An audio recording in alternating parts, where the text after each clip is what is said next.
দর্শক, এই মুহূর্তে ইজতেমা ময়দান থেকে আরও খবর জানাচ্ছেন প্রতিনিধি গোলাম আজাদ। জি, ধন্যবাদ আপনাকে। আপনি যেমনটা জানতে চেয়েছিলেন ইজতেমা ময়দান পরিস্থিতি নিয়ে, তো আমি এখন দাঁড়িয়ে আছি ময়দানের পার্শ্ববর্তী সড়কে। আমি যদি আপনার মাধ্যমে মাই টিভির দর্শকদের একটু দেখাতে যাই, তো টঙ্গীর এই তুরাগতীর 58তম বিশ্ব ইজতেমার প্রথম পর্বের দ্বিতীয় ভাগে গতকালকে থেকে এর আনুষ্ঠানিকতা শুরু হয়েছে। জোবায়েরপন্থীদের এই পর্বের নেতৃত্ব দিচ্ছেন তাবলিগ জামাতের বাংলাদেশের শীর্ষ মুরব্বী হাফেজ মাওলানা জোবায়ের অনুসারী সুরাই নিজাম। তো আগামীকাল 5ই ফেব্রুয়ারি আখেরি মোনাজাতের মাধ্যমে শেষ হবে তাদের এই দু ধাপের ইজতেমা।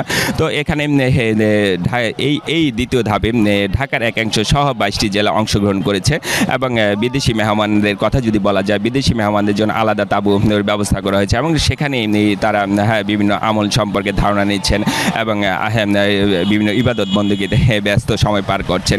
এছাড়া সার্বিক দিক থেকে আইনশৃঙ্খলা বাহিনীর কথা যদি বলা যায়, তাহলে গাজীপুর মেট্রোপলিটনের পুলিশের পক্ষ থেকে আইনশৃঙ্খলা দায়িত্বে নিয়োজিত সর্বোচ্চ সংখ্যক সদস্য নিয়োজিত করা হয়েছে, যাতে মুসল্লিদের কোনো সমস্যা বা অসুবিধার সম্মুখীন না হয়।